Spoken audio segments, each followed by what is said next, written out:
Welcome back everyone to another video of World of Warship Legends. Today we're taking a look, the very first look for me, at the Conqueror. This is the process of me doing my build and commander setup.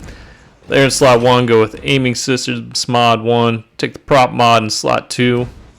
This one went concealment just for the incoming fire dispersion. And then the last slot, I'm going to go main battery mod just to lower that reload time. Added in some camo and flag, and then I'm gonna add one more booster just to get some increased range. And this thing gets to about 19.4 range with that booster on there. Pretty phenomenal. Quick fast forward here as we get into the matchmaker and into the game. We're gonna have a game of domination on hotspot. Now, this ship was available for rent back during January. I did not rent this one. Did play a little bit of the gearing and Wooster, but wasn't really interested in the Legendary Tier Battleships at the time. But I'm kind of looking forward to getting this one, seeing what it can do. Some quick stats on the ship. It's got 12 guns, evenly distributed amongst 4 turrets. They're 419 millimeters. With my build, it has a 25.6 second reload time. 18.8 kilometer base range, but again with that booster I was able to get up to 19.4. HE has a max damage of 7,200, the 48% fire chance, and the AP has a max damage of 13,000. So strong guns all around. You even get the same sound effect that you get with the Yamato guns. Always gratifying to hear that deep throaty gun sound. Taking a look at the armor viewer here. This thing has decent armor, 32 millimeter bow armor, which we're going to take a look at here first. So it's going to get overmatched by the Yamatos of the world, but what doesn't get overmatched by a Yamato? And then the other key armor that I wanted to take a look at is the Citadel. Now looking at the Citadel, it almost entirely lies below the waterline. And then the top is the other key one. You see that little bit of blue area right there in the center? That's going to be the extremely vulnerable part of this ship. So making sure to protect the broadsides is going to be key to really having success with it. Getting to the game here, we spawned just north of the sea cap with a couple other battleships. Fortunately, there is only one enemy destroyer. We didn't get into one of those 5 Shimakaze games. We saw the GK and the Conqueror pop up here, and I'm trying to not get myself into too much trouble early on. I really want to see what this ship is capable of since it's my first game in it. As you saw there, though, our first salvo was able to pop the GK for a fire and nearly 10,000 in damage, so not a bad start there. Going back real quick before I get too far into it. My commander on this, I use the A.L. Nelson commander. She's basically Cunningham, except I get extra heals. And if you've played much of the British BB line, you will know that the British heals are absolutely phenomenal and priceless. For my inspirations, I go with Cunningham to really improve the shell grouping. And then I have Madden on there. He's going to reduce the main battery reload and also increase the main battery turret traverse, which the way I had built my ship, I had really taken away some of the speed of the turret traverse, so he kind of helps negate those changes there. So as you see here, we've got C locked up. Each team has lost a ship, but unfortunately for the Reds, their one lonely destroyer went down early, and that's going to prove to be fairly costly. Our other teammates over here on C, realizing what we wanted to do, they're getting the idea. We're going to go ahead and just start rushing these 2 ships. We do have an advantage, and honestly, 3 legendary battleships versus 2, I'll take the 3 anytime. Especially, most likely, 1, 2, or all the commanders are going to have will to rebuild, so they can sit here and just eat damage like it's their job.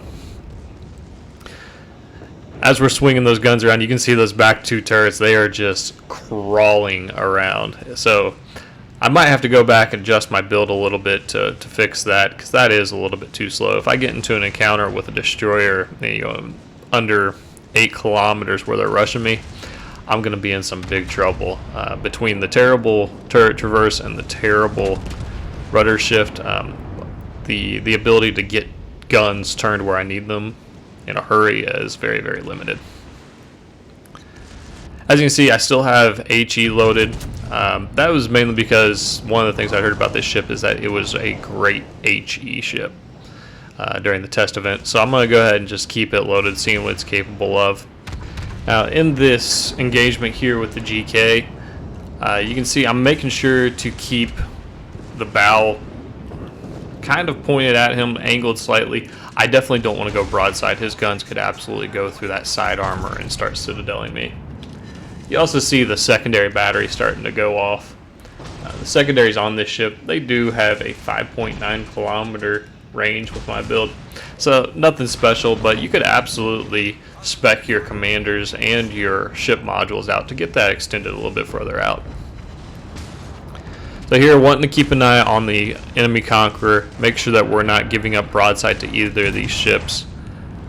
Fortunately, you saw such a killer salvo there from the Yamato. I'm just going to go ahead, ignore the GK. Fortunately, our secondaries take care of him, and we're off to a good start here so far. As I turn here to start facing the enemy Conqueror, I see that I think it's a Kaba up back there just sneaking in behind the enemy battleship, just gonna make it absolutely painful for them.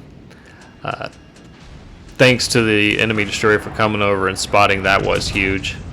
You can see there I did have the AP loaded for this guy, popped him for nearly 22,000, and that was a great example of seeing what the AP is capable of. And with him going down right here, that's going to be all she wrote for the enemy's western flank. We're able to get the cap, and now it's time to go face the rest of the team. The enemies did go ahead and really start just swarming the B cap. Fortunately, you can see that we do have 2 ships over there. They have recognized that the team overwhelmed the eastern cap, and they're going to go ahead and start kiting away, which is a great move. Making sure that they stay alive while making it as difficult as possible for the enemy team to go in and take that cap. A little bit earlier I had alluded to the terrible rudder shift on this ship, and with my build it's at 19.1 second for the complete shift. Absolutely abysmal. I'll probably have to go back and address that issue. Or I'm just going to always have to play this ship at range, which I don't love. It seems like Legendary Tiers games really have started just to get in this sit back and snipe mode. It's not fun for anyone, especially the battleships, because it's normally 5 or 6 battleships and 3 Shimas. So you're either going to get torped or you're going to just sit there and eat AP shells from Yamato all day. It's not a fun game type, so I think I might address a little bit of the issues on the rudder shift and see if I can build something that's a little bit dodgier, able to get in and out of islands a lot better. But I'll have to mess with that and maybe do a video a little bit further down the road once I have a full build set up. Here we're seeing the Yamato come around. We're shooting at the Yamato and the Massachusetts. Really wish I would have had AP loaded right here just to see what it could do. Fortunately, though, the HE is very, very strong on this ship. You can see the Yamato catching a bunch of shots from all over the place. We're able to get 1 fire on him that they immediately extinguish. But now at this point, he did a great job of turning in, and unfortunately, now we do have the AP loaded. Normally, this is where you would want the HE to go ahead and get as much damage as possible since they are well angled. But not a bad salvo there. We're able to land 6 of the shells, so still pretty decent. And I'll take that any day. In the process of us going after this Yamato, you see that our friendly destroyer went ahead and took D, and at this point we're just raining it on these guys. This was a good team battle and a good first battle for this ship. I didn't have to do too much I wasn't comfortable with because I just don't know the capabilities of this ship quite yet. Once again, we switched back over to HE, getting that Iowa burning. Like I said, 48% fire chance. I'm really liking that. You know, if I shoot this Iowa and he puts out a couple fires and he has his damage con and cooldown, well, then those torpedoes come in and he starts flooding. I do like considering that part of what fires are able to do. You know, similar to the Susuya, the Achikov, Cleveland. That's what they're good at right now.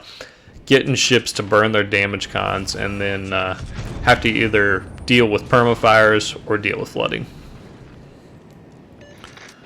Right there, took a pretty strong salvo from the Massachusetts that's sitting over in the cap. I thought I was decently well angled to him, but still got some good penetrations. Fortunately, though, we still had 2 more heals in the tank, and the British heals are just phenomenal. They are built for this, you know, HE craze that we see going on. You know, since your burning damage can be repaired for the most part. I really enjoy having these British heals and that I can get, you know, 20, 25 hit points back out of in the best case scenarios. Right here, we wag the tail around, go ahead, get all 4 guns on target, able to get the Iowa, and that's going to just about do it for the enemy team. Overall, for a first impression, I'm excited for this ship. I think it's going to be a lot of fun. The Nelson's my most played ship, so I really do enjoy British battleships. Looking forward to really dialing in this build and seeing what I can get out of it. XP-wise, this wasn't a great game, but decent, and overall, just a great team to play on. Well, that's all we have for today. Thank you all for watching. If you have any questions, leave them below in the comments. If this is your first time coming here, consider hitting subscribe. We'll have a lot more videos coming at you shortly. Have a great day.